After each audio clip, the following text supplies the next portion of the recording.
Imagine you're having a heated argument with a friend about whether artificial intelligence can truly think. Suddenly, your friend says, well, what if we put a human brain in a computer? Would that be thinking? You pause. That's not just a weird question. That's a thought experiment, one of philosophy's most powerful tools. I'm going to show you exactly how philosophers use tools like this to untangle the deepest questions about reality, consciousness, and what it means to be human. Welcome back to Dialectic Mind. This channel is all about making philosophy accessible, engaging, and surprisingly practical for everyday life. If you're new here, think of this as your philosophical gym, where we work out our mental muscles and learn to think more clearly about the big questions. Today, we're doing something special. Instead of diving into a specific philosophical problem, we're opening up the philosopher's toolbox. Think of this as your orientation session. By the end of this video, you'll understand the 4 fundamental tools that every philosopher uses: thought experiments, conceptual analysis, the principle of charity, and how to actually read philosophical texts without your brain melting. These aren't just academic exercises. These are thinking tools that will change how you approach arguments, analyze problems, and understand complex ideas in any field. Whether you're a student, a professional, or just someone who loves thinking deeply, these tools will upgrade your mental operating system. Let's start with thought experiments, arguably philosophy's most famous tool. But what exactly is a thought experiment? A thought experiment is like a laboratory in your mind. Instead of mixing chemicals or studying cells under a microscope, you're testing ideas by imagining scenarios that are often impossible in the real world but perfectly logical in the realm of thought. Think of it this way. If regular experiments ask, what happens when? Thought experiments ask, what would happen if? They're not about discovering new facts about the physical world. They're about discovering what we already believe and whether those beliefs make sense. Let's look at philosophy's most famous thought experiment, the trolley problem. Picture this. A runaway trolley is heading toward 5 people tied to the tracks. You're standing next to a lever that can divert the trolley to a side track, but there's one person tied to that track. Do you pull the lever, killing 1 to save 5?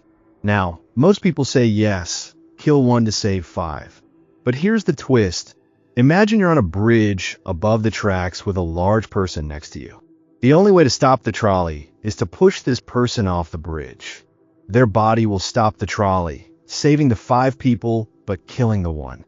Same math, kill 1 to save 5. But now most people say no. This isn't about trolleys or bridges. It's about uncovering the hidden principles that guide our moral intuitions. The thought experiment reveals that we don't just care about outcomes. We care about the means we use to achieve those outcomes. But thought experiments aren't just for ethics. Einstein used them constantly.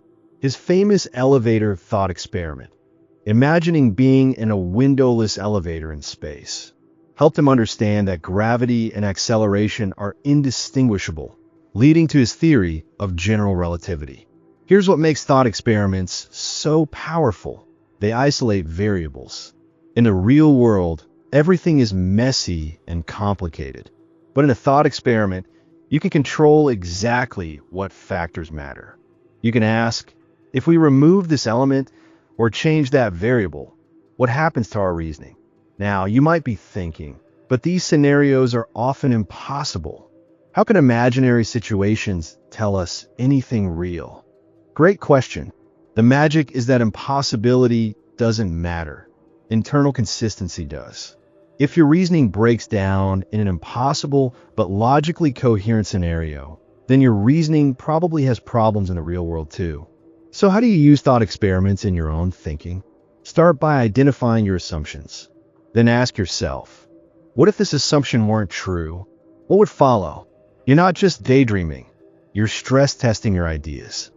Now let's talk about conceptual analysis, the art of taking apart ideas to see how they work. If thought experiments are the philosopher's laboratory, conceptual analysis is their microscope. Here's the thing. We use concepts all the time without really thinking about what they mean. We talk about justice, knowledge, consciousness, freedom, but what do these words actually mean? Conceptual analysis is the process of carefully examining these concepts to understand their essential features. Let me give you a concrete example. What is knowledge? You might say, knowledge is true belief. Makes sense, right? But the philosopher Edmund Gettier showed this definition has problems. Imagine you look at a clock that shows 3 o'clock, and you form the belief it's 3 o'clock. Unknown to you, the clock is broken and has been showing 3 o'clock for hours. But by pure coincidence, it actually is 3 o'clock when you look at it. You have a true belief, but do you really have knowledge? Most people say no. There's something fishy about calling this knowledge. This suggests that knowledge isn't just true belief, but justified true belief. You need good reasons for your belief, not just luck. But conceptual analysis doesn't stop there. Philosophers have spent decades refining the concept of knowledge, asking, what counts as proper justification? Can you have knowledge without being certain? Can groups have knowledge, or only individuals? This might seem like academic nitpicking, but it's not. Clear concepts are the foundation of clear thinking. When politicians debate freedom, when courts consider justice, when scientists discuss consciousness, they're all using concepts that need careful analysis. Here's a perfect example of why this matters. The concept of artificial intelligence is everywhere in our culture, but what does it actually mean? Is it just sophisticated programming? Does it require consciousness? Self-awareness?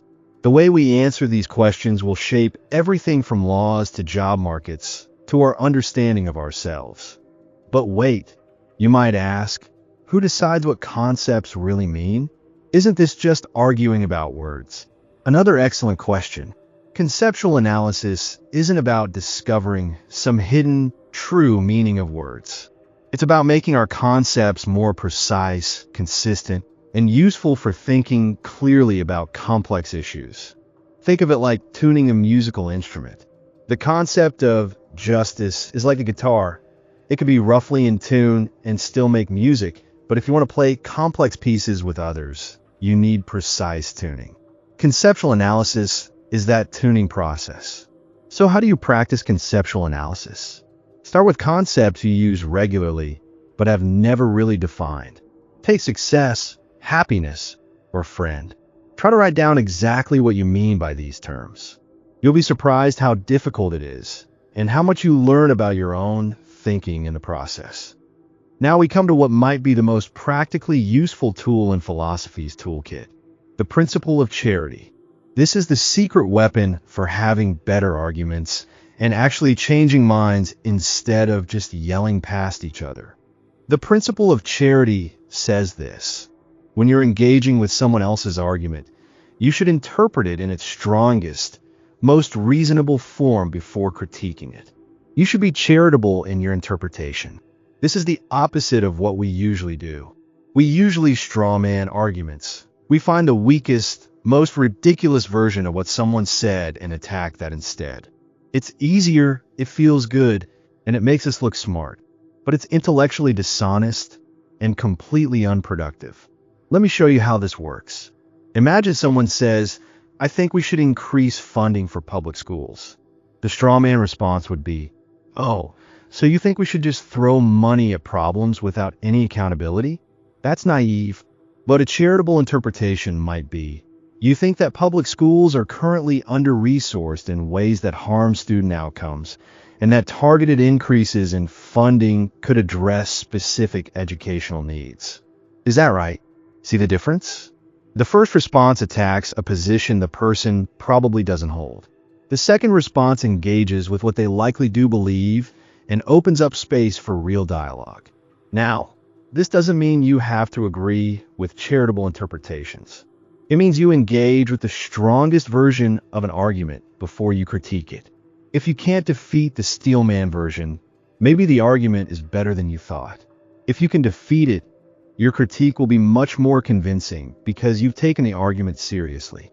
Here's why this matters beyond philosophy. We live in an age of incredible polarization. People retreat into echo chambers, dismiss opposing views without engagement, and seem to have lost the ability to change their minds about anything important. The principle of charity is an antidote to this madness. But what if someone really is making a bad argument? What if they're arguing in bad faith? Fair point. The principle of charity doesn't mean being naive. It means giving people the benefit of the doubt initially, and it means focusing on the idea rather than the person. Even if someone presents an argument poorly, there might be a valuable insight buried in there.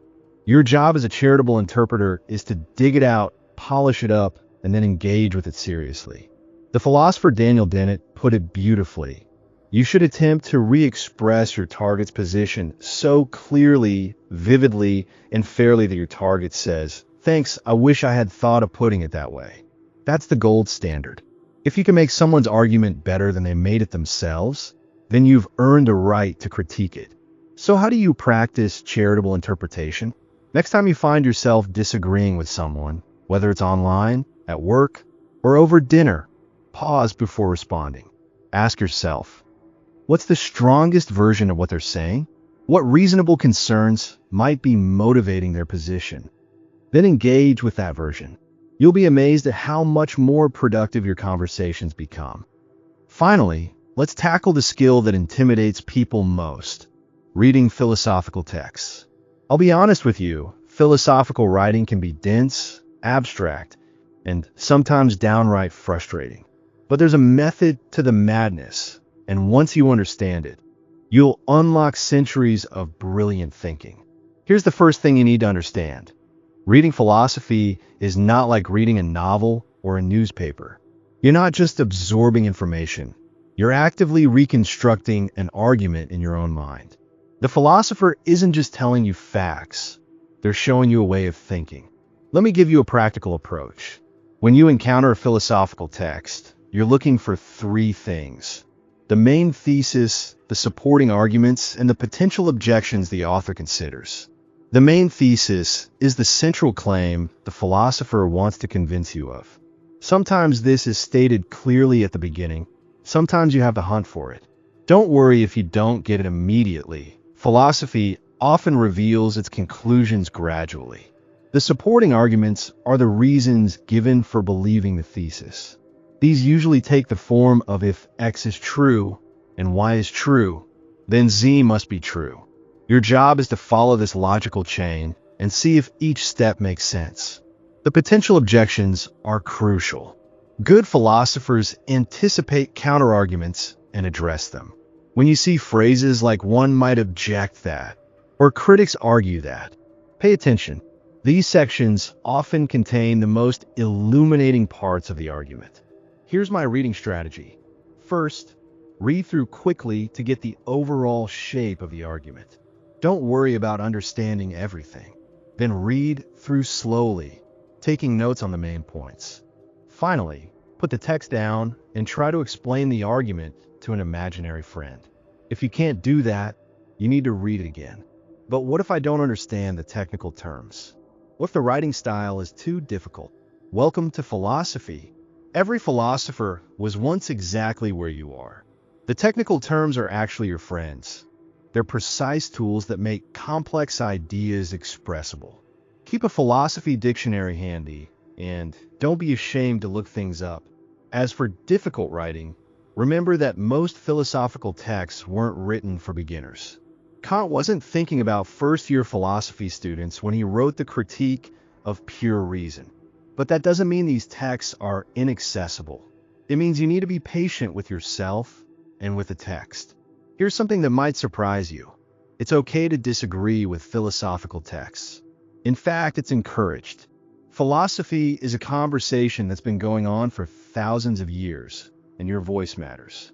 But, and this is crucial, make sure you understand an argument before you reject it. Use those tools we discussed. Be charitable, analyze the concepts, think through the implications. The great philosopher Bertrand Russell once said, "The point of philosophy is to start with something so simple as not to seem worth stating, and to end with something so paradoxical that no one will believe it, that captures the beautiful strangeness of philosophical thinking. You start with obvious truths and follow them rigorously until you arrive somewhere completely unexpected. So when you're reading philosophy, expect to be surprised. Expect to have your assumptions challenged. Expect to think thoughts you've never thought before.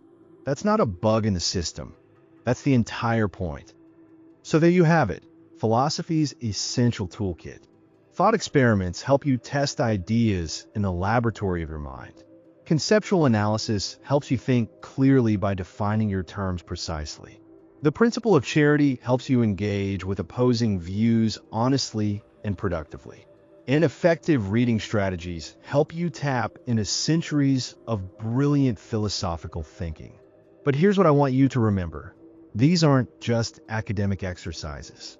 These are thinking tools that will make you a clearer reasoner, a better communicator, and a more thoughtful person. They'll help you navigate complex ethical dilemmas, analyze political arguments, and understand your own beliefs more deeply. Here's what I want you to think about. If you could use a thought experiment to test one belief you hold strongly, what would it be? What assumption about the world, about morality, about success, about happiness would you want to examine carefully? Drop your thoughts in the comments below. I love seeing how you apply these tools to your own thinking. If this video helped you see philosophy in a new way, hit that subscribe button and ring the notification bell. Until then, keep thinking, keep questioning, and remember, philosophy isn't just about ancient wisdom. It's about developing the mental tools to navigate our complex modern world with clarity and purpose. I'll see you in the next video.